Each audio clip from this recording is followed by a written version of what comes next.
Hello everyone, welcome back to my channel. So আবার আসলাম আপনাদের জন্য মজাদার একটা জুস নিয়ে। সো আজকের জুস থাকতেছে আপনাদেরকে মিন্সি লেমন জুস। সো মিন্সি লেমন জুস খেতে যে কত স্বাদ ও লাবণ্যময় হবে সেটা আপনারা বুঝতেই পারছেন না। সো আমার ভিডিওটা দেখুন, মিন্সি লেমন দেখার জন্য সাথেই থাকুন। সো আজকে আপনাদেরকে দেখাবো লেমন জুস করে। লেমন জুসের জন্য আমি এখানে 3টা লেমন নিছি অ্যান্ড 1 কাপ আমি এখানে সুগার নিছি, সাথে নিয়ে 1 বাটি মিনছি। সো এখন আমি মিনছিটা ভালো করে ক্লিন করে নিছি, এটাকে আমি একটু পাটায় বেটে রস করে নেব। মিনছিটা আমি শিল পাটায় কিন্তু ব্লেন্ডার করে নিচ্ছি, আপনারা চাইলে ব্লেন্ডার করতে পারেন, তা আমি পাটাতে বেটে নেব এটাকে। মিনছিটা আমার বাটা হয়ে গেছে, এখন আমি এটা একটা বাটিতে নিয়ে নিচ্ছি। এই ফাঁকে আমি লেবুটা এখন কেটে নেব, এখান থেকে এখন রস বের করে নেব সম্পূর্ণ। সো এত গরম পড়ছে, এত গরমের মধ্যে এভাবে লেমন জুস বানালে খুবই মজা লাগে। এখানে কিন্তু যেমন লেমন আর তেমন সুগার হবে, আর তেমনি হলো কালারের জন্য পুদিনা পাতা একদম গ্রিন, খুব খেতে খুবই স্বাদ, দেখতে তো লাবণ্যময় হবে। সো আশা করি আপনাদেরও ভালো লাগবে, এভাবে একবার বানাবেন, দেখবেন যে খুবই মজার।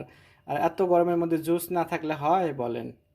সো জুসটা আমি বানানো পর্যন্ত আমার সাথেই থাকুন। সো লেমনটা আমার নেওয়া হয়েছে রস বের করে, এখন আমি এখানে 1 লিটার 1 কিলো ওয়াটার দিচ্ছি। ওয়াটারটা তো দিয়ে দিলাম, কুল ওয়াটার।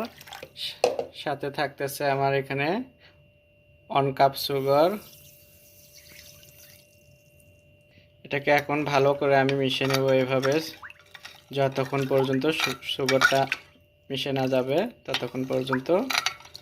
সো জুসের কালারটা দেখতে পাচ্ছেন, অনেক সুন্দর আসছে। সো এটাকে যখন আমি সেকে আবার ইয়ে করবো, জগ করব, তখন কিন্তু দেখতে আরও সুন্দর হবে। সুগার মেশানো হয়ে গেছে, এখন আমি আপনাদেরকে এটাকে জগ করে দেখাবো, ভালো করে সেকে নিব এটাকে।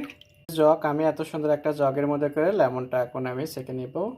সো আমার মিনসি লেমন জুস সার্ভ করে দেখালাম, আশা করি আপনাদের ভালো লাগবে। আর আপনাদের যদি ভালো লেগে থাকে তাহলে বাসায় অবশ্যই এটা বানাবেন, বানিয়ে ট্রাই করে দেখবেন যে খুবই মজাদার, খুবই। আর এত গরম পড়ছে, তো রেগুলার যদি আপনাদের জুস না থাকে তাহলে কেমন লাগে আমি জানি না, কিন্তু আমাদের তো রেগুলার জুস থাকতেই হবে। সো শুধু মিনসি লেমন না, আমাদের অরেঞ্জ জুস, ম্যাঙ্গো জুস, তারপরে গ্রিন ম্যাঙ্গো। সো আমরা কিন্তু প্রতিটা মুহূর্তে প্রতিটা দিনই কিন্তু জুস বানাই। সো আপনারা আমার নতুন নতুন ভিডিও দেখার জন্য আমার সাথে থাকুন, আমার ফেসবুক পেজে লাইক করুন। সবাই ভালো থাকবেন, আল্লাহ হাফেজ।